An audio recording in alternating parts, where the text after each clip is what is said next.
언니들과 함께 책 그리고 영화를 이야기하는 언니들의 북신의 살롱. 조감독입니다. 안녕하세요, 셜록입니다. 안녕하세요. 영화는 민입니다.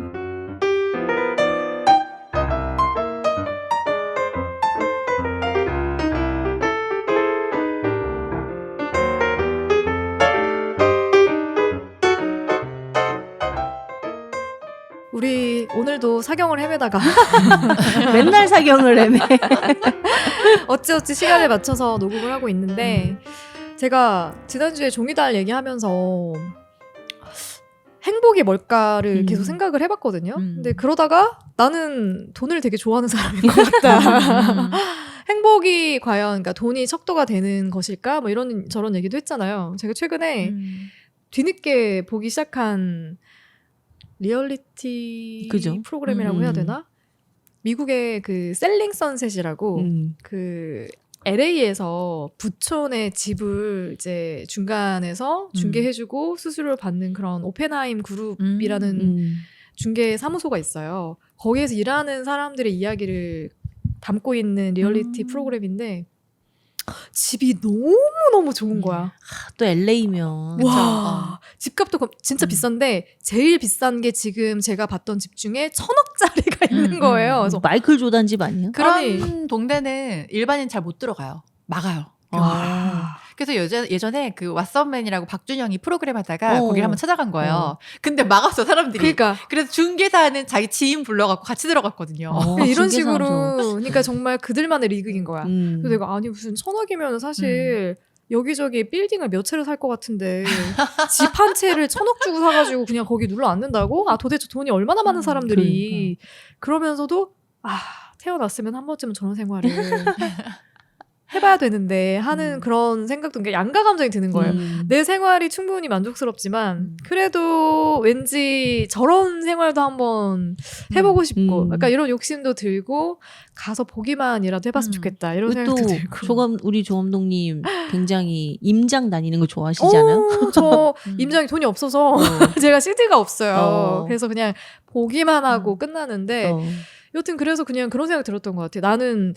나는 태생이 좀 돈을 좋아하는 사람이 아닐까? 이런 생각하면서 여튼 점심 먹을 때 잠깐 짬내서 보는 프로그램인데 그거 보면서 그냥 대리만족? 하고 있어요 요즘에. 좋아요.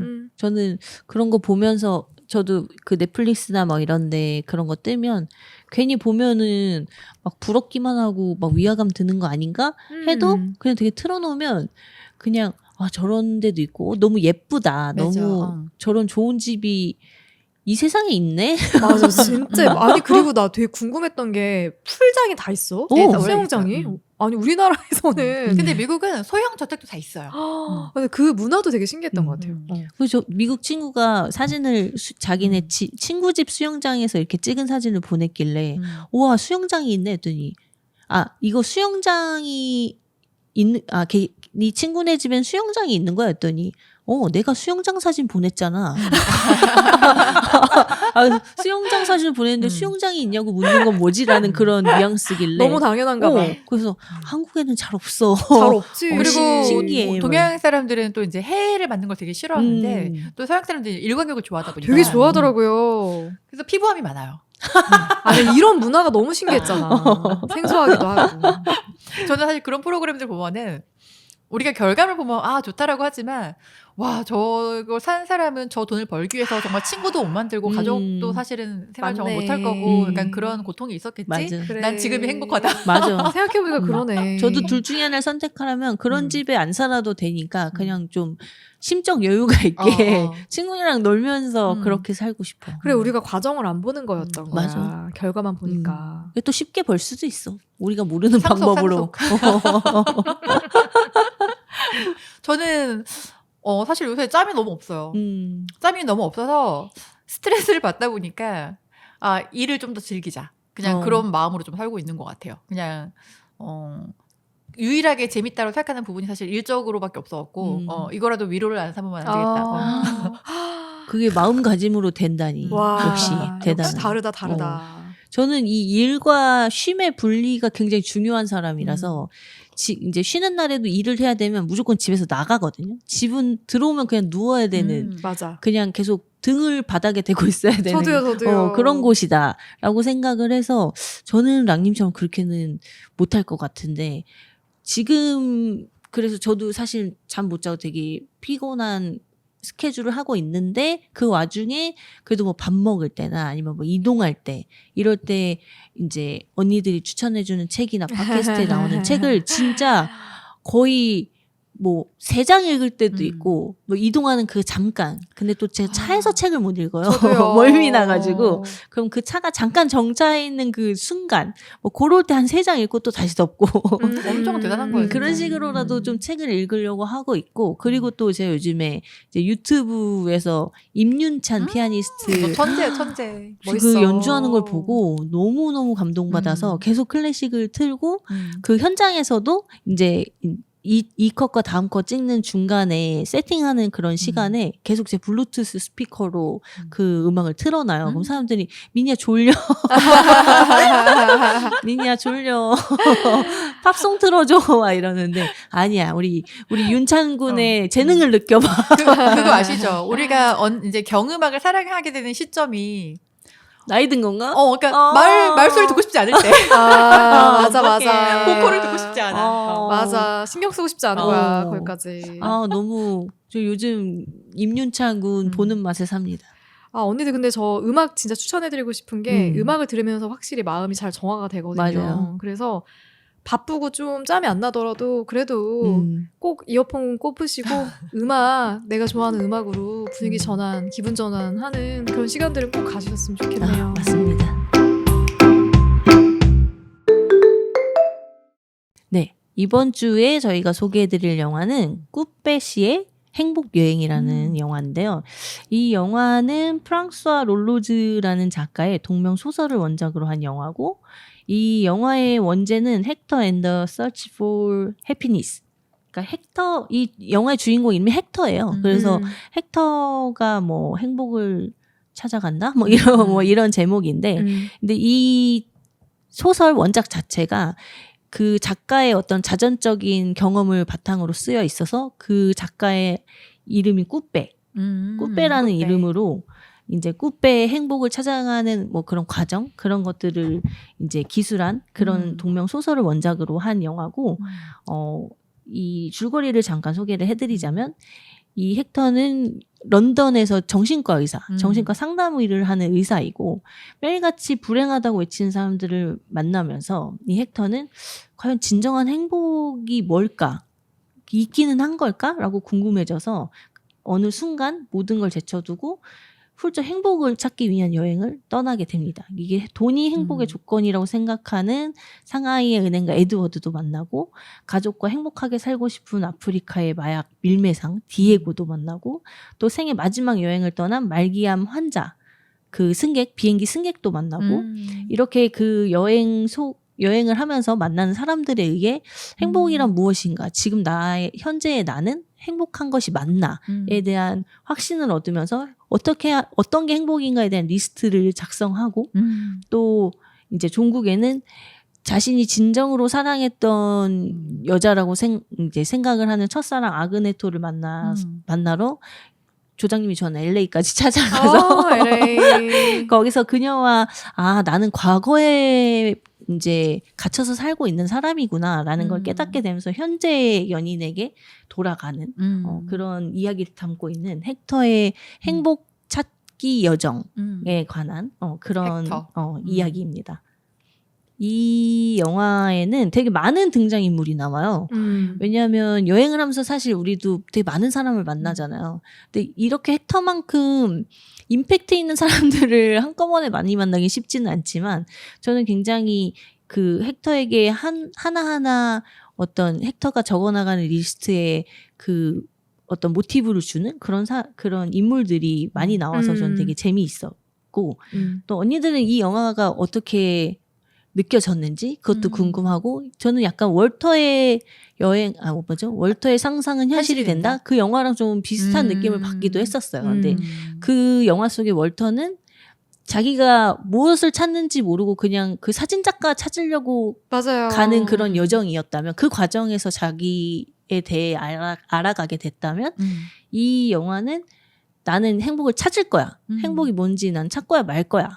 라고 떠나는 약간 목적성은 다르지만 그 여행을 하는 와중에 만나는 사람들로 인해 자신이 무언가를 느끼고 좀 성장해가는 그런 영화였는데 언니도 재밌게 보셨나요?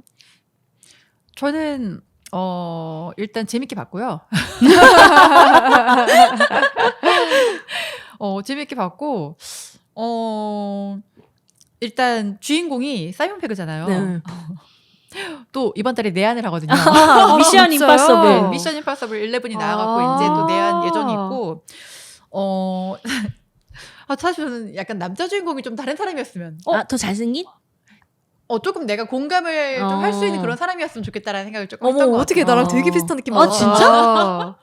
되게 오. 신기하다. 그러니까 뭔가 임팩트가 없었어요. 그 사람이 가진 이미지가 있는데 그 역할에는 좀 안 맞지 않았을까라는 생각이 좀 들기도 했고 음. 그리고 조금만 비주얼이 좋은 사람이 나왔으면은 이 모든 인연이 더 소중하게 느껴졌을 것 같아요. 이거 전혀 생각해보지 못했어 저는. 그리고 그러니까 너무 저는 약간 그런 거 있잖아요. 이 의도가 뭔지는 알겠고 다양한 걸 보여주려고 하는 건 알겠는데 너무 인물이 많았어요. 조금만 줄여서 좀 맞아요. 깊숙하게 보여줬으면 좋았을 거라는 그런 좀 아쉬움이 있었어요. 그 많은 인물을 엮으려니까 좀 자기적인 면이 없지 않아 있어요. 맞아.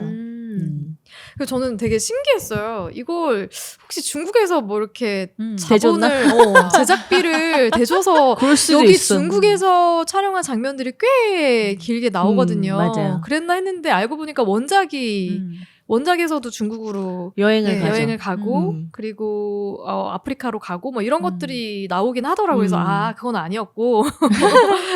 근데 일단은 그런 생각을 되게 많이 했던 것 같아요. 행복이 뭘까? 영화 보면서 행복이 뭘까? 근데 처음부터 예상이 되긴 했어. 결국 행복이라는 건 내가 가까이 있는 것에서 찾아야 되는 건데 내가 너무 환상에 나의 판타지에 있는 어떤 기억들 뭐 인물들, 상황들 그런 것들 속에서 행복을 찾을 수 있다라고 막연하게 생각했던 것 그런 것들이 이렇게 깨지면서 다시 일상으로 돌아올 거야. 그러니까 예상은 했지만 어쨌든 예상되는 전개대로 가서 좋았어요. 그래서 좋았고 보면서 저도 셜록님이랑 좀 아쉽다고 느꼈던 건 주인공이 조금만 진짜로? 임팩트가 그랬으면은 중국에서 이제 썸 타는 여자하고의 관계라던가 LA로 가서 또 만나게 된 아그네스라는 첫사랑에 대한 이야기도 그렇고 그런 것들이 되게 저는 더 이입이 됐을 것 같은데 약간의 아쉬움. 저는 그래서 오히려 그 아프리카에서 만난 그 친구 있죠. 너무 잘생겼죠. 그 친구가 그 친구가 핵터였어야 되는데 나는 좀 더 이입했을까? 이런 느낌. 역시 사람이 생각하는 거 똑같네요. 저는 근데 한 번도 그런 생각을 안 해봤던 게 오히려 저는 그 먹고 사랑하고 기도하라 그 주인공이 줄리아 로버츠였잖아요. 저는 사실 내가 줄리아 로버츠처럼 생겼으면 뭐든 할 수 있겠다. 그렇지 않아요. 왜 그렇게 뭐 하기 힘들어?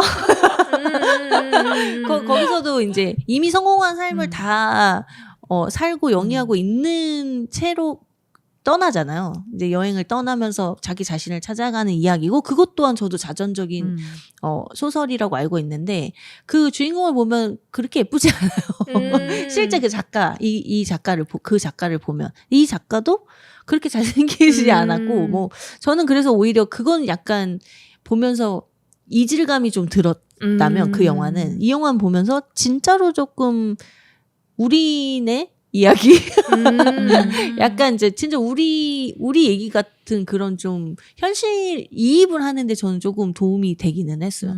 이게 또 약간 어떤 현실적인 그림을 그린다기보다는 막 중간에 애니메이션도 나오고 뭐 좀 약간 이렇게 스킵하면서 맞아요, 코미디적인 요소들도 있어서 저는 이 사이먼 페그의 캐스팅은 전 되게 좋았다고 생각을 했는데 전 그리고 이 감독이 아예 그런 외형적인 거는 생각하지 않았다고 느껴진 게 첫사랑이 토니 콜렛?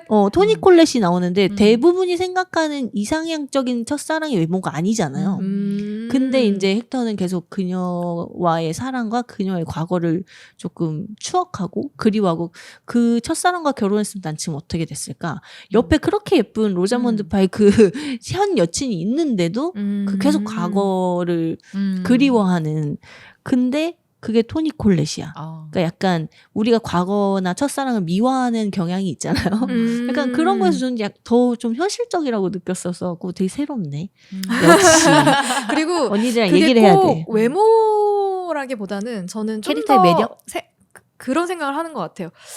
백인 남성이고 정신과 의사야. 그러니까 저는 제가 사실 부족함이 없는 인물이라고 생각을 하는데 그가 떠나는 여행지는 백인들이 생각할 때는 맞아. 좀 자기들보다 문화 수준이 떨어진다고 생각하는 중국 그리고 뭐 아프리카 약간 그렇게 되니까 뭐랄까 그냥 백인 남성의 특권 계급의 시선으로 바라보는 어떤 그런 세상이라고 해야 되나? 그런 게 동양인인 여성의 시선으로 봤을 때의 좀 불편함이 어떠한 부분에서는 좀 있었던 것 같아요. 맞아요. 그래서 그랬던 게 아닐까? 그래서 차라리 저는 사실 그 중국 나이트에서 만난 그 중국인 여성 있잖아요. 잉리.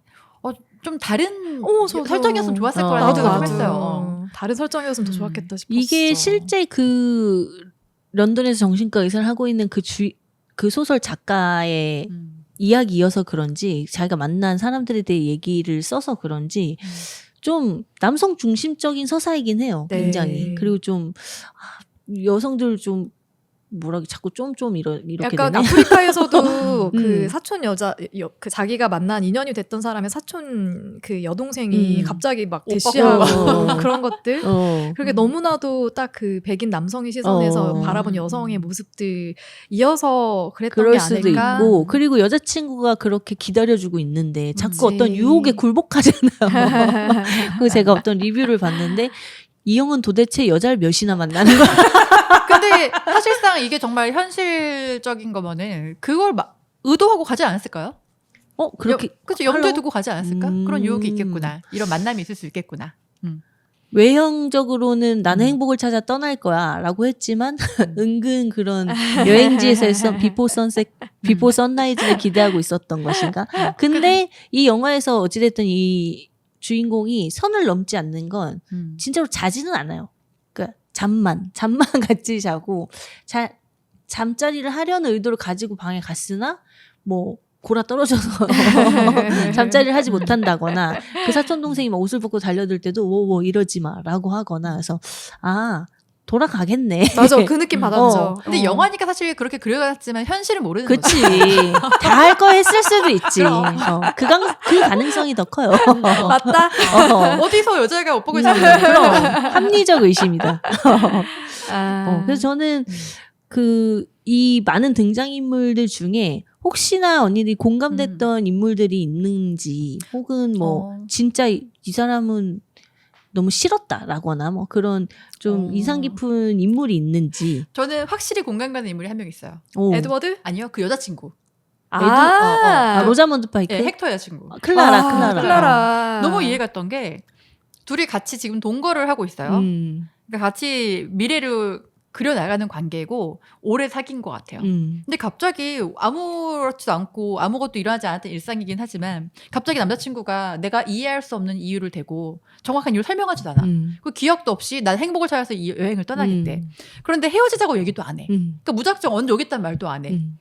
전 되게 답답할 것 같거든요. 그럼요. 그래서 사실 그 중간중간에 화상으로 통화하고 이 남자는 자기가 그 여정을 떠나서 느끼는 감정의 어떤 흐름들이 있겠지만 이 여자는 그냥 홀로 남겨진 상태인 거잖아. 그쵸. 아무것도 모른 채로. 언제 오는지도 모르고 기다려야 되는 건가? 나는 무브온 해야 되는 건가?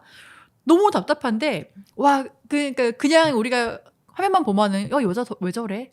왜 짜증을 내? 라고 할 수 있지만 그 짜증이 내는 게 난 여자 당연하지. 너무 이해되는데? 그렇죠. 너무 당연한 거잖아요. 어. 그러니까 저는 제일 공감 가는 게 그 여자였고 되게 착하다. 왜냐면 너무 착하죠. 여자 입장에서는 그럼 나랑 함께 하는 게 행복하지 않다는 거야? 그러니까. 그래서 행복을 찾아 떠난다는 거야? 그 음. 행복에 나는 없어? 그런 생각이 드는 거죠. 그러니까 이 남자가 정확하게 이유를 주고 그러니까 기약을 자기가 못할 것 같으면은 헤어지고라도 난 갔을 텐데 그러니까. 되게 이기적이라고 생각했어요. 맞아요. 헥터 이기적이에요. 기다려줄 수 있겠어? 이제 이 말 한마디 남겨놓고 가잖아요. 그러니까. 그리고 그 과정에서 어떤 일이 있었냐면은 그 헥터가 자기 양말 서랍장에 숨겨놨던 오. 과거의 사진, 첫사랑과 같이 찍었던 사진을 클라라가 발견한단 말이에요. 그걸 또 들켜. 발견하고 난 뒤에 갑자기 행복을 자식을 찾아 여행을 떠난다고 하니까 첫사랑을 찾아가려고 하나? 이제 이런 생각 드는 거죠. 근데 클라라가 착해. 그거를 보고 아무 말 안 해요. 맞아. 나중에 이제 통화하다가 LA 간다고 하니까 너 그 여자 만나러 가는 거지 이렇게 되는 거지. 근데 충분히 사실은 화낼 수 있는 그럼요. 의심이죠. 이미 간다고 했을 때 사실 일반적인 상황이라면 100명 중에 99명은 못 가게 할걸요. 진짜 헤어지든지 갈 거면은 그치. 헤어지든지 아니면 가지 마. 아니면 헤어져. 아니, 난 너무 웃긴 게 이게 로자몬드 파이크가 원래 나를 찾아줘에서 에이미 맞아요. 역할을 맡았었잖아요. 그래서 나는 혹시 나중에 반전 있는 거 아니야? 에이미처럼 그 웃음이 그 미소가 나왔어. 그런 거 아니야라고 했는데 하지만 아니었다. 끝까지 이 여자는 정말 괜찮은 여자였고 맞아요. 중간에 좀 잠깐 상상하게 만드는 씬이 있는데 저는 이 헥터가 마음의 동요가 있었을 때 이 클라라도 혹시 잠깐 다른 사람하고 썸이 있지 않았을까? 그랬을 수도 있죠. 그런 느낌. 왜냐면 파티복 되게 화려한 파티복 같은 거 입고 어디론가 가고 중간에 끊어버리고 약간 이런 장면들이 있거든요. 그래서 헥터가 그제서야 못 보던 옷이네. 그치. 그러니까 자기만 자유롭다고 생각했는데 사실은 이 사람도 언제든지 누군가에게 매력적으로 보일 수 있는 사람이라는 걸 깨달으면서 질투심이 생겨나는 거. 저는 좀 다르게 봤던 것 같아요. 저는 이제 오히려 그렇게 막 반프고 분주하고 하는 게 나름의 클라라의 짜증이었던 것 같아요. 나도 그러니까 오히려 누군가를 만나고 내가 다른 사람하고 썸을 타고 있으면 그렇게 반응 못했을 것 같아. 오히려 더 막 자기 잘 있었어. 뭐, 더 잘하는 거야? 난 집에만 있었어. 아니 뭘 해보려고 했는데 안 된 거지. 왜냐면 난 이 남자를 사랑하니까. 왜냐면은 사실 미국은 파티도 많고 이 여자 자체도 굉장히 바쁜 커리어 우먼이고. 난 중간에 뭔가 그러니까 마음이 좀 왔다 갔다 하는 그 시기 있잖아요. 있을 거 아니야. 내가 이 남자 계속 기다려야 돼? 하는 시기에 분명히 뭔가 변화를 줘볼까라는 생각을 하지 않았을까? 하지만 안 됐다. 왜냐면 나는 얘를 사랑하니까. 난 계속 화가 나 있었을 것 같아 그냥. 너무 화가 나지. 너무 화가 나죠. 그 계속 중간에 그러니까 자기가 원하는 타이밍에만 화상 통화를 하잖아요. 그래 그리고 갑자기 이기적이야. 끊어지기도 하고 그리고 남자는 자기가 느낀 어떤 감정과 이런 걸 막 하는데 이 여자는 뭐야? 그러니까 뭘 느끼라는 거야? 아니 반응을 해줄 수가 없는 게 나 지금 바빠. 나 지금 뭐 이거 하고 있고 저거 하고 있는데 자기가 원하는 시간에 전화를 해서 그러니까 나 지금 빨리 나가려고 준비하고 있는데 전화를 하니까 그냥 욕실에서 받아버리잖아요. 전화를. 또 전화를 안 받진 않아. 그러니까 저는 이런 여자 친구가 있다는 것이 헥터의 가장 큰 행복 아닌가. 진짜 큰 행복이지. 엄청 큰 행복이죠. 시작부터 사실 엄청나게 잘 챙겨주고 그런 모습들이 나오잖아요. 그게 너무 당연하고 맞아. 나중에는 헥터가 막 처음으로 이 둘이 약간 우리 싸우는 거야? 지금 싸우는 거지? 뭐 이렇게 맞아, 얘기하는 맞아. 걸 보니까 아마도 첫 싸움이었던 것 그러니까 같은데. 감정을 계속 드러내지 않았으니까. 근데 헥터가 나도 다 할 줄 아는데 네가 너무 나 챙겨주는 거야. 약간 그 고타 같은 맞아. 네가 날 챙겨주는 거야. 나 챙겨주지 마. 막 이러고. 우리 싸우는 거야? 막 이러고. 너무 근데 더 귀엽더라고. 좋아해. 싸우는 거야 하면서 뭔가 감정이 이제 표출이 되니까. 저는 근데 클라라도 인상적이었는데 에드워드라는 부자 사업가 은행가죠. 은행가가 기억에 많이 남았어요. 그러니까 많이 흔히 볼 수 있는 인물인 것 같아서 그쵸. 우리가 살면서 이렇게 돈으로 해결할 수 있는 거, 돈으로 행복을 충분히 살 수 있어라고 이야기를 당당하게 하지만 정작 본인은 되게 외롭다고 느끼는 그런 인물이어서 더 공감이 됐던 것 같고 이 에드워드는 헥터가 중국으로 여행을 가기로 결정을 하고 중국으로 떠날 때 우연치 않게 비행기에서 비즈니스석을 앉게 되죠. 그 좌석이 중국어로 이야기돼가지고 그래서 우연히 그 옆자리에 앉아 있었던 그 에드워드를 만나게 되고 그게 인연이 돼서 중국으로 떠나는데 그 과정에서 왜 중국으로 가냐 했을 때 행복이 뭔지 행복을 찾아서 간다라고 하니까 에드워드가 쓱 웃어요. 그래서 나는 왜 웃지? 라고 생각했더니 자기가 행복을 이 사람한테 보여줄 수 있다라는 어떤 자신감이 있어서 웃었었나? 근데 그 생각도 드는 거예요. 그래서 중국 도착하자마자 엄청나게 호화로운 식사를 대접하고 중국에 이곳저곳 구경하게 하고 호텔도 최고급 호텔을 예약해주고 심지어 나이트클럽을 데려가서 거기서 예쁜 여자하고도 관계를 가질 수 있게 기회를 만들어주는 그런 역할을 하는데 이 사람의 대사들이 되게 기억에 남았던 것 같아. 그러니까 결국엔 자기가 행복해지고 싶어서 돈을 버는 거고 이 돈으로 행복해질 수 있을 거라고 믿었는데 결국 자기는 그냥 뭔가 이 계속 행복해지기 위한 어떤 행위로만 계속 그치. 이어지는 행복을 결국엔 얻지는 못하고 음. 그걸 알고 있음에도 자기는 은퇴하는 게 너무 두려운 거야. 그래서 그런 과정들이 계속 보여지는 게 너무 우리의 이야기 같아서 그래서 에드워드 보면서 아 진짜 정말 대부분의 많은 사업가들 돈이 많다라고 하는 그런 사업가들이 이런 삶을 살고 있지 않을까? 그치. 그런 생각 들었어요.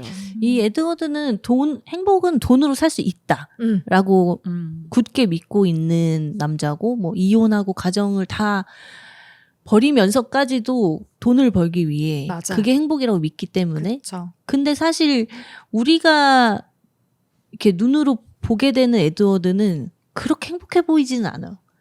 그냥 좀 뭐랄까 진짜 행복을 느끼고 있기는 하는 건가? 그렇게 뭐 나이트클럽에서 대접받고 엄청 호화스러운 음식을 먹는데도 표정이 맞아. 그렇게 행복해 보이지가 않아서 약간 제가 상상하는 부자 워커홀릭 부자의 삶이 맞아요. 딱 에드워드였던 것 같아요. 물론 그들도 행복할 수 있는데 그냥 저는 항상 부자 뭐 어떤 회사의 막 CEO 하면 약간 이런 이미지가 생각이 나더라고요. 그래 거저 없는 건 없어 근데. 그러니까 뭔가 목표와 수단이 전도되어 버린 것 같은 그런 맞아요. 느낌을 받죠.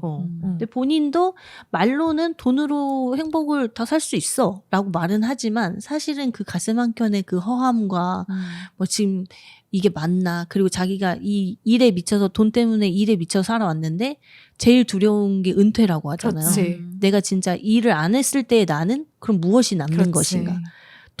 돈으로 살 수 있다고 생각하지만 돈이 지금까지 벌어놓은 거 말고도 앞으로 벌지 못한다는 거에 대한 어떤 불안? 그런 것들이 이 사람을 계속 잠식하고 있는 게 느껴져서 사실 저도 이 질문을 하면서 저는 이 가장 현실적인 인물이자 이 속세에 쩔어 있는 에드워드와 그리고 삶이 팍팍 그 자체였던 잉리 그 중국 나이트클럽에서 만났던 여자였죠. 사실은 그 에드워드가 포주를 통해 에스코트 여자를 불러준 거였고 근데 또 이 순진한 헥터는 진짜 자기가 만나서 사랑에 빠진 줄 알고 그렇게 뭐 에스코트도 해주고 다음날 점심 먹자 그러고 그랬다가 포주한테 잡혀서 한 대 맞기도 하고 막 그렇게 됐었는데 저는 이 둘이 굉장히 이 영화 초반에 나오는 캐릭터들이기도 하고 영화를 여는 그래서 현실에 지친 이 두 캐릭터에 비해서 나는 좀 불행해. 나는 그렇게 행복하지 않은 것 같아. 라고 여행을 떠났던 헥터가 되게 대비돼서 헥터가 오히려 되게 맑고 순수하고 얘네에 비해는 너무 행복한 아이인 게 처음부터 딱 대비가 돼서 보여서 이 두 인물이 굉장히 뭐랄까 기억에 되게 남았던 것 같아요. 일상이 정말 일상이 행복이었고 또 되게 권태로웠던 그런 느낌으로 이제 여행을 떠났던 헥터가 뭔가 자신답지 않은 일탈을 하면서 굉장히 즐겁고 행복해 보였거든요. 오히려 불행한 사람들과 있으면서 굉장히 행복해 보이는 그런 대비들이 굉장히 좀 특이했고 이 둘이 그래서 더더욱 제 기억 속에 남았던 것 같아요. 저는. 그리고 이 많은 등장인물들 중에 언니들이 생각하기에 가장 현재 이 등장인물의 상황이 가장 행복해 보인다. 그래서 그 인물과 지금의 나의 입장을 바꿀 수도 있겠다 싶은 그런 인물이 혹시 있으셨나? 전 그것도 되게 궁금했어요. 근데 다 각자의 의미로 행복하기도 하고 다 불행하기도 해서 절대치는 없는 것 같은데 굳이 내가 한 명 바꿔 살아본다면 그 마야광? 디에고? 그냥 돈보다는 절대 권력을 한번 가져보고 싶다. 하지만 역시. 언제든 내가 그러니까 내 이름만- 죽임을 당할 수 있는 아니죠. 그러니까 이 정도의 위치 가면은 누구든 날 두려워하지. 근데 그 정도 위치면 사실은 이게 마야광이 아니더라도 왜냐면 그렇게 끌려갔을 때 중간에 납치를 한번 당하죠. 그죠. 그런데 택시 잠들어가고. 그 전날 밤에 바에서 우연히 이 마야강 디에고를 만나게 되는 거예요. 그래서 이제 펜을 어떻게 우연하게 맨날 펜을 잃어버려요 헥터가. 그러니까 그래서 펜을 마야광한테 빌리게 빌렸죠. 돼서 나중에 이제 탈출했던 수단이 내 친구한테 마지막으로 이 볼펜을 전해달라. 약간 이렇게 해서 내가 이 마약광 디에고를 알고 있다. 너 이제 큰일 절친이다. 났다. 나를 놓아줘야 된다. 약간 이런 식으로 탈출을 하게 되는데 이런 관련 한번 누려보고 싶다. 그것도 가능은 못하지만 그것도 괜찮은 생각이다. 그리고 저는 누가 가장 행복해 보이냐고 하면 그냥 헥터가 제일 행복해 맞아요. 보이고 가장 그 사람이 지금 현재 상황으로선 제일 상황이 나은 사람이 아닌가 싶었는데 지금 저의 상황과 만약 바꿔서 살아보고 싶은 인물이 누구냐라고 한 명 꼽자면 저는 그 첫사랑 아그네토가 아그네스 왜 아그네토라고 써놨죠 제가 아그네스가 제일 지금 저와 반대되는 삶을 살고 있는 것 같은 맞아. 어떤 바다가 보이는 굉장히 그 어떤 LA 말리부 저택에서 수영장 있는 집에서 아이 둘 수학자 남편과 돈 잘 버는 수학자 남편과 아이 둘을 낳아서 지금 또 셋째를 임신하고 있고 또 자기가 그렇다고 그 전업주부가 아니고 자기가 사랑하는 일도 하고 있고 뭐 자기를 그리워하면서 찾아오는 첫사랑도 있고 그래서 이렇게 약간 안정적이고 뭔가 뭐랄까 그냥 좀 일상적인 그 지금 혼자 사는 저의 프리랜서의 삶은 굉장히 롤러코스터 가고 한치 앞을 알 수 없잖아요. 근데 좀 안정적인 삶을 살아보는 것도 그것도 한번 해보고 싶다. 아그네스도 내 입장이 좀 돼봤으면 좋겠다. 그럼 네가 얼마나 행복한지 알 거야. 그런 생각이 들었었어요. 저는. 근데 저도 아그네스 보면서 저런 삶은 어떨까라고 상상하면서도 와 나는 육아를 그렇게 아이를 셋을 낳으면서 이게 행복이지라고 생각할 만큼의 사람은 못 되는 것 같다 하는 생각이 들기도 하더라고요. 하나 정도? 하나 정도? 그냥 뭐 남편이 낳아주면 안 되나? 키워줘. 근데 정반대. 그러니까 나는 저 삶을 못 살 것 같아라고 느꼈던 인물은 있어요. 그 수도원의 그 승려. 맞아. 저는 그게 누구도 못 살지 않을까? 누구도? 근데 약간 이상향적인 진짜 다 이 속세를 떠나서 무소유의 진짜 삶. 그런 삶을 살아보고 싶다라는 생각을 가끔 할 때가 있잖아요. 너무 이렇게 막 여기저기 칠 때. 그리고 저는 그 승려가 너무 표정도 그렇고 행복해 보여서 그리고 또 그곳을 그렸던 그 그림이 너무 예쁘잖아요. 막 온갖 형형색색의 막 천이 흩날리고 막 그 새하얀 설원 뭐 그런 것들이 너무 이상향적이게 그려지긴 했는데 거기에 일주일? 좀 맥시멈 일주일도 힘들 수도 있어. 근데 사실 가장 행복해 보이긴 그 승려가 가장 행복해 보였던 것 같기도 해요. 네, 맞아요. 뭐 어떤 고민이나 걱정 같은 게 없어 보이긴 하지만 나한테 만약에 그런 삶을 살라고 하면 나는 살 수 있을까? 나의 가장 반대되는 저는 풀소유의 삶을 원하는데 정말 그렇게 무소유로 살 수 있을까? 했을 때 약간 물음표가 뜨는 것 같고 그리고 약간 이거는 조금 너무 설정이다 싶었던 거는 마이클 친구가 아프리카에서 의료봉사를 하고 있는데 나는 그냥 의료봉사하는 것 자체가 나한테 되게 그러니까 뭔가를 소유하거나 어떤 물질적인 행복을 추구하지 않아도 난 여기서 충분히 내가 할 수 있는 일을 하면서 하는 게 되게 자연스럽고 좋아 라는 것까지는 좋았는데 거기서 갑자기 게이라는 설정이 들어간 거예요. 그러면서 약간은 갑자기 좀 약간 자기적인 느낌. 왜냐면 꼭 거기에서만 이 의사 친구가 자기대로의 삶을 살 수 있는 건 아니잖아요. 본질을 좀 흐린 느낌이 있어요. 본질을 좀 흐린 것 같은 느낌이라고 해야 되나? 사실 되게 그 어렸을 때부터 의료봉사를 가고 싶고 어려운 사람들을 도와주고 싶어 했던 인물이어서 되게 현실적으로 가기 어려운 상황임에도 불구하고 결국 너는 여기 와 있구나 라면서 헥터가 이제 그 아프리카에 도착해서 너 되게 대단한 것 같아 라는 식으로 얘기를 했는데 근데 거기에 있는 이유가 사실은 그거 이외에도 뭐 다른 그런 뭐 게이나 이런 성 정체성에 관한 그런 나대로 살 수 있어서 그건 근데 그건 사실 어느 나라를 가도 요즘 세상에 가능한 거니까 숭이 아닌데 2014년도에 개봉한 영화인데 좀 이게 시간이 너무 지나서 아니요 그렇다고 하더라도 그 시대도 이렇게까지는 보수적이지 않았다고 근데 또 이 영화보다 책은 더 먼저 나왔고 그리고 이 작가가 경험한 건 또 더 옛날일 수도 있어요. 그렇구나. 그런 설정이라면 근데 또 이 영화상 있겠지만, 설정은 현대의 설정이니까. 왜냐면 사실상 아프리카가 더 동성애에 대해서 보수적이기 때문에 거기는 막 사용시켜버린단 말이에요. 그래서 나는 약간 이게 자기적이라고 어. 느꼈던 것 같아. 여기서 게이로서의 삶을 나답게 나대로 살 수 있기 때문에 되게 자연스러워서 나는 그게 행복이라고 생각해라고 한다고? 이 설정 맞나? 약간 이 생각했던 것 그건 같아. 약간 좀 아니면은 그냥 너무 미국에서 그러니까 배경지가 영국인가요? 영국에서 너무 이제 이런 거를 커밍아웃을 했을 때 뭘 내가 당했나? 그치 그런 고통이 있었을 수도 있고 음. 그래서 뭔가 떠나고 싶다라는 마음으로 헥터처럼 그냥 떠나온 걸 수도 있고 그리고 이 음. 책이나 원작 책이나 영화에는 그려지지 않은 마이클만의 전사가 있을 수도 있어요. 그치. 그래서 사실 모든 캐릭터가 등장인물 자체가 다 비현실적이거든요. 근데 또 생각해보면 다 이렇게 있을 수도 있다는 생각이 들어요. 저는 되게 현실적인 인물들이라고 생각을 했어요. 근데 이 현실적인 인물들을 한 여행에서 다 만난다는 게 전 그게 좀 자기적이었던 거지. 그 인물들은 하나하나 저는 좀 다 이해가 되긴 했던 것 같아요. 그러면은 또 이 행복에 관해 안 물어볼 수가 없는데 언니들은 나는 지금 행복한 사람이라고 생각을 하시는지. 그리고 지난주에 이제 우리가 종이다를 얘기하면서 또 그때도 나왔던 얘기지만 언니들을 행복하게 만드는 제1 조건은 무엇인지 그런 것들이 좀 궁금했어요. 일단 언니들 행복한 사람이라고 생각하나요?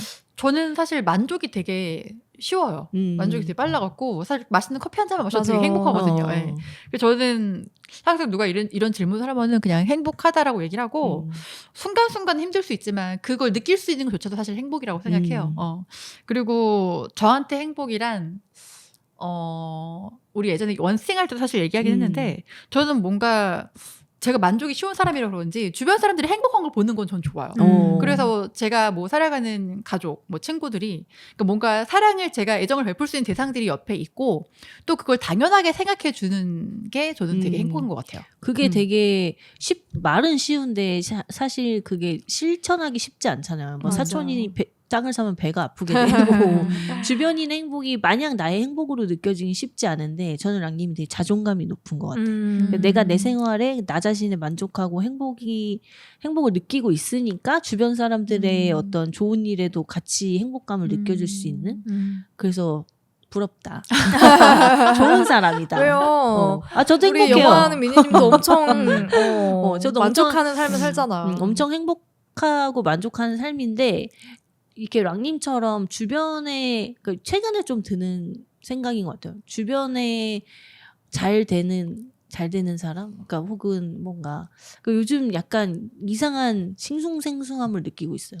뭔가 다른 사람의 의해 위기 의식을 느낀다거나 막 이런 그런 것들이 전혀 없다가 뭔가 요즘에 좀 멘탈이 유리 멘탈이 돼서 그런가 약간 어떤 이 사람은 그런 의도로 한 이야기가 아닌데 나는 뭐 곡해서 받아들인다던가 그런 일들이 좀 제 마음속에서 일어나고 있어서 빨리 떠나야 돼요. 빨리 떠나야 돼요. 근데 기본적으로는 저는 항상 제가 행복하다고 생각하고 왜냐면 일단은 제가 좋아하는 일을 하고 있고 그리고 예전에는 좋아하는 일을 했지만 돈을 너무 못 벌어서 항상 금전적으로 여유가 없고 항상 당장 다음 달 방세 어떻게 내지? 뭐 지금 당장 카드값 어떻게 막지? 막 이런 그런 고민을 할 때는 사실 좋아하는 일을 해도 행복하지 않았거든요. 근데 좀 금전적인 여유가 되기 시작하면서부터는 진짜로 좀 삶을 즐기게 된 것 같고 뭔가 제가 또 원하는 곳으로 여행을 떠나고 내가 보고 싶은 걸 보고 하고 싶은 걸 하는 그런 정도의 지금의 삶이 어느 정도로 행복하냐면 남편과 아이들 없이 혼자 계속 살아도 되겠다. 나쁘지 않겠다. 이런 나의 삶도. 그 정도로 지금의 삶에는 만족을 하는 것 같아요. 그리고 저를 행복하게 하는 제일 조건은 저는 여유인데 이건 금전적인 여유가 될 수도 있고 심리적인 그리고 시간적인 여유일 수도 있는 통칭해서 여유라고 치자면 여유가 없으면 항상 뭔가 불행해지는 것 같아요. 맞아. 계속 어디 쫓기는 것 같고 막 뭐 그게 돈이든 시간이든 혹은 이렇게 마음적으로든 누구를 막 좀 뭐 미워하게 되거나 뭔가 막 마음이 상해 있거나 맞아. 그러면 되게 365일 중에 360일을 행복해도 그 5일 때문에 좀 불행하다고 느끼는 그런 순간이 저에게도 있기는 있는 것 같아요. 근데 그게 그 비중이 그 나 지금 불행한가? 좀 힘든가? 라고 느끼는 그 일수의 비중이 조금 그래도 적은 편이다. 금방금방 까먹고. 아니 정말 근데 뭐든지 과하도 안 되고 덜해도 안 되고 맞아요. 조금씩 다 있어야 돼. 그래. 뭐 하나 없는 순간 불행해지는 거야. 맞아요, 맞아. 근데 되게 공감되는 게 저도 음. 최근에 그 여유에 대해서 생각을 하는데 제가 이제 셀링 선셋에 빠졌다고 했잖아요. 거기 나오는 출연자들 대부분 되게 결혼도 잘하고 충분히 누리는 삶을 살고 있는데 그렇게 싸워요. 그렇게 서로를 모략하고 뒤에서 뒷말하고 이간질하고 패가 갈리고 맨날 싸워. 그래서 그 생각을 했던 것 같아. 싸우지 않아도 되는 삶. 그게 진짜 행복의 일조건이 아닐까. 요즘에는 그 생각을 해요. 그러니까 그 싸운다는 게 꼭 뭐 인간관계뿐만 아니라 그치 나와의 싸움일 수도 있지. 나와의 싸움일 수도 있고 아니면 어떤 것들을 요구해야 되는 싸움이 될 수도 있고 이게 대상이 사실은 계속 바뀔 수 있는 거잖아요. 그 싸우지 않아도 된다는 게 결국엔 여유인 것 같거든요. 그래서 그런 여유를 가지면 얼마나 좋을까. 그 여유는 내가 노력하면 만들어지는 걸까? 아니면 또 어떠한 도움이 필요한 걸까? 요새 생각을 되게 많이 하는 것 같아요. 근데 인간이 참 복잡한 존재인 게 또 너무 여유로우면 또 딴 생각을 하게 돼요. 그럼요. 적당히 해야 돼. 뭐든지. 우리 헥터도 예쁜 여자친구, 안정된 음. 직업, 뭐 자기를 계속 찾아주는 환자들 이런 너무 안정된 삶이 계속되니까 반복되니까 무료한 거야. 그치. 그러니까 이거는 여유를 넘어 무료가 돼버리고 그렇다고 또 이 무료를 떠나면 행복하냐? 그것도 아닌 거죠. 그러니까 저는 가끔씩 이제 제가 계속 일을 하다가 여행을 가고 일을 하다 무언가 다른 일을 하는 이유가 그래야 내가 원래 있는 일상의 소중함을 좀 느끼게 되는 것 같아요.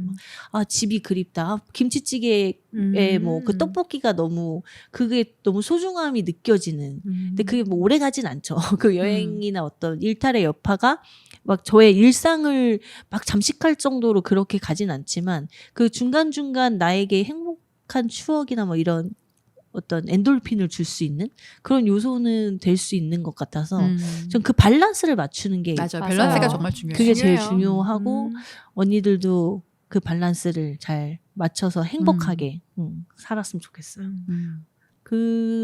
이 헥터는 여행을 하면서 행복이 무엇인지 찾아가는 여행이었기 때문에 자기가 만나는 사람들과 대화를 나누고 무언가 이렇게 같이 일을 겪으면서 행복에 대해 노트를 적어요. 근데 그게 다 끝나고 나니까 제가 언니들에게 적어준 건 16개인데 사실은 있어요? 이게 총 23개거든요.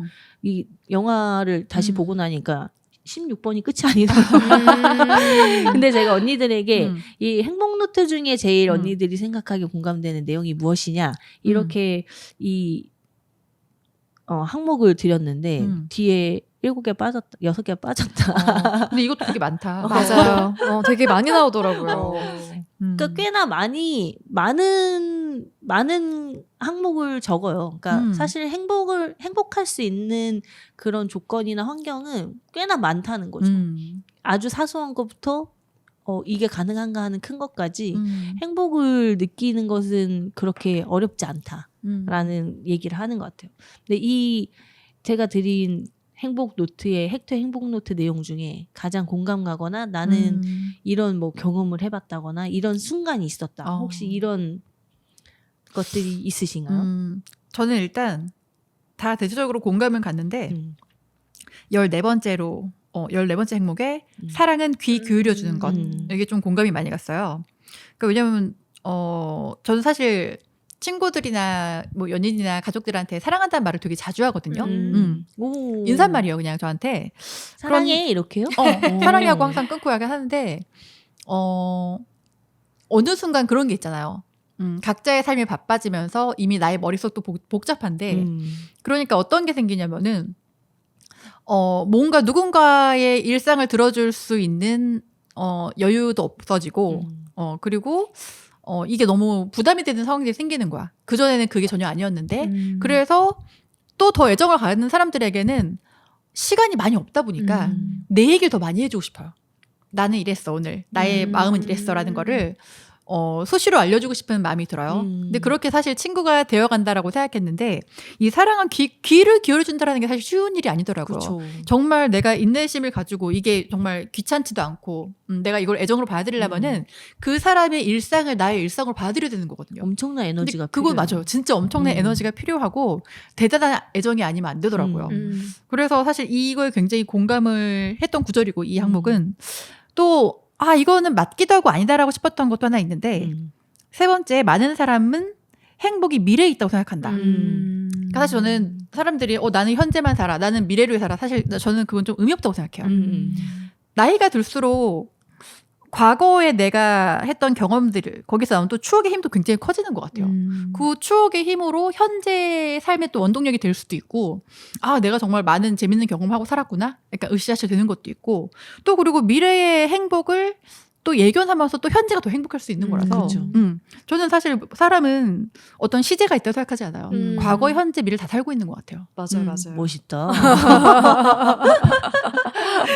그러니까 얘기를 듣다 보니까 저는 되게 뭔가 아직은 아이 갓난쟁이의 느낌인데 왜냐면 저는 제일 보면서 와 이거 내 얘기네 했던 게 남과 비교하면 행복한 기분을 망친다.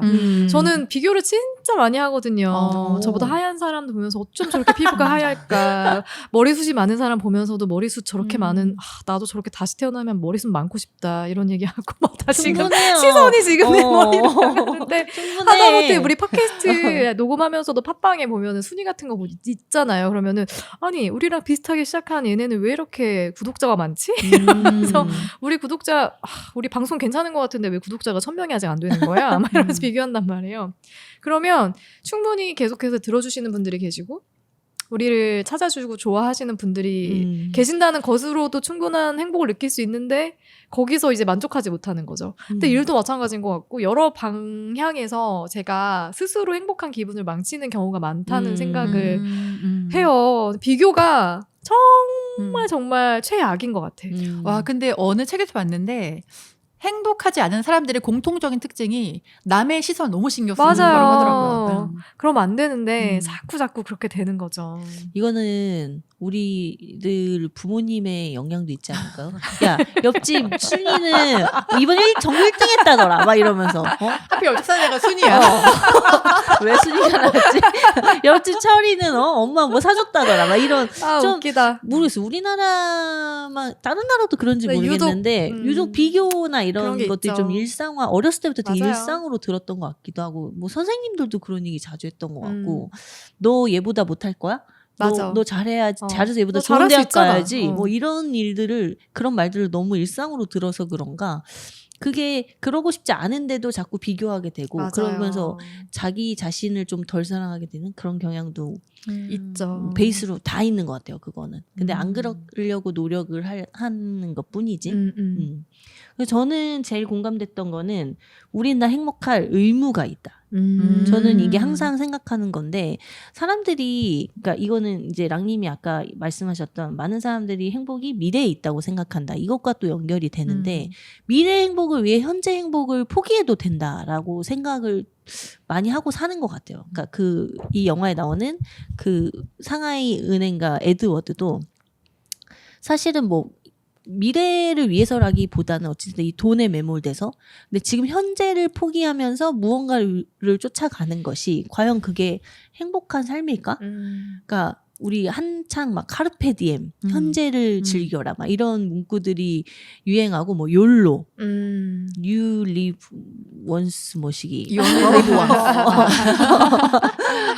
그런 것처럼 항상 그런 캐치프레이즈를 보면 현재를 즐기고 싶어 하는 것 같고 이제 다 이렇게 오래 살아본 현자들은 그냥 지금을 즐기면서 살아라고 얘기를 해주는데도 사실 그게 쉽지 않으니까 그게 계속 그런 말들이 유행을 하고 그렇게 살자고 하는 거겠죠.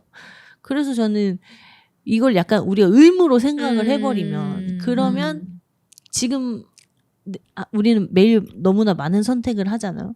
이게 내가 행복할 수 있는 선택을 할 의무가 나는 있어. 지금 내가 뭔가 책임감이나 혹은 뭐 미래를 위해서 무언가를 포기해야 되거나 이런 것보다는 지금 현재의 행복을 계속 선택하면 그 행복들이 모여서 나는 행복하게 살아왔던 사람 같아.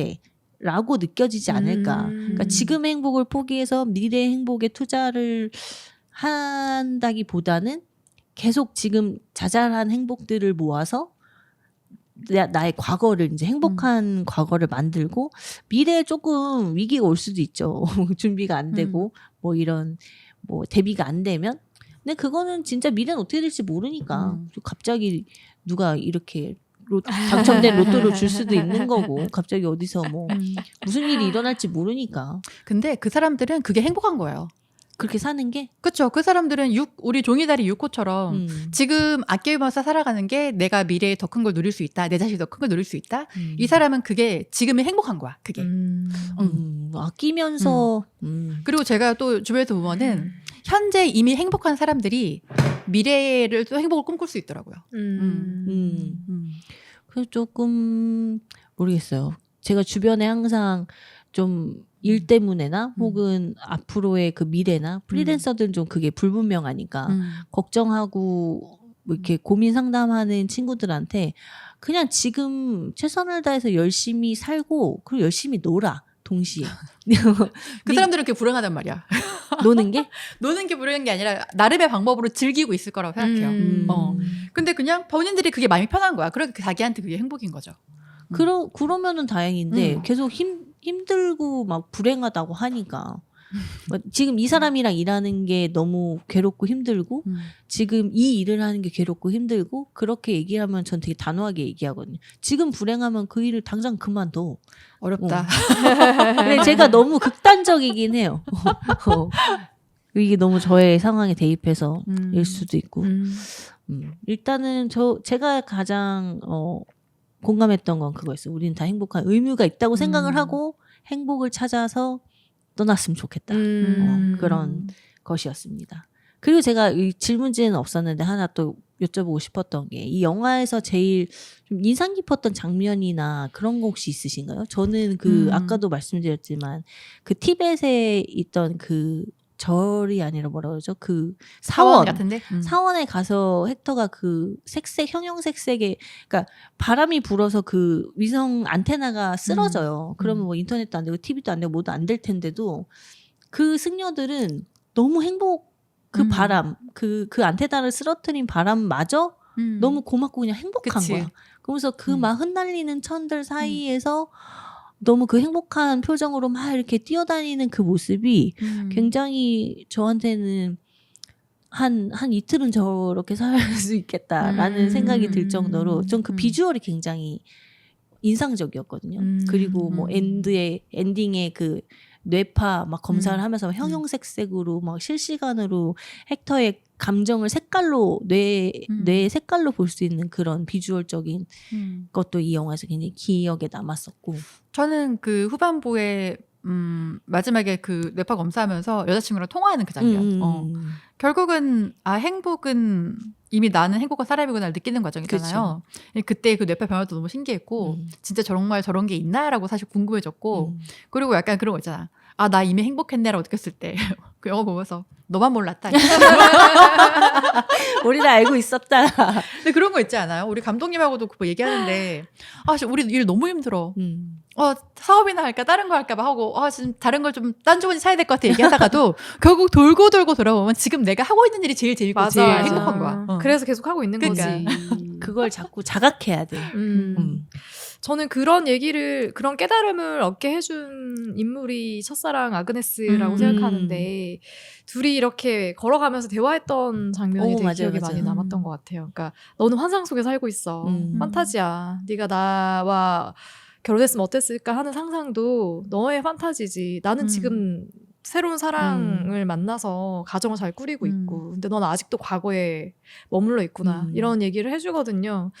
너무 그게 뼈 때리는 얘기였던 것 같아요. 맞아요. 진짜 지금 현실에서 자기를 사랑해주고 자기만 바라봐주는 여자친구가 있잖아요. 그러니까 그 사람의 존재, 그 소중한 존재에 대해서 잊고 뭔가 과거의 어린 시절 그러니까 중간중간 계속 나오는 게 어린 시절 자기 그 유소년 시절에 자기가 아끼던 강아지하고 같이 이렇게 막 걷거나 안고 있거나 뭐 이런 모습들이 나오거든요. 중간에 꿈꾸는 장면도 그 강아지랑 같이 막 비행을 하는 꿈을 꾼단 말이에요. 그러니까 벗어나지 못하는 거예요. 자기 음. 그 어린 시절에 자기가 갖고 있는 그 환상, 관계에 대한 환상, 자기는 미래에 어떤 사람이 되어 있을 거라는 환상. 근데 지금 자기 모습도 괜찮거든. 그러니까 거기서 벗어나지 못하는 걸 아그네스가 탁 집어줘가지고 아 그렇구나라고 느낄 수 있게 이제 뒤에 이제 뇌과학 교수가 딱 찾아주는. 그래서 그 연결고리가 되게 좋았던 것 같아요. 그 사이코패스의 뇌를 뭐 이렇게 스캔하는 뭐 그런 거 보니까 색깔이 나오기는 하더라고요. 뭐 기쁠 때 무슨 색깔, 뭐 무언가에 반응할 때 무슨 색깔. 그래서 이 교수가 하는 그 뇌의 색깔론 뭐 이런 실험들이 약간 현실적인 것 같으면서도 나도 해보고 싶다. 그러니까 정말 저런 게 있을까 싶었어. 그런 생각이 들었었어요.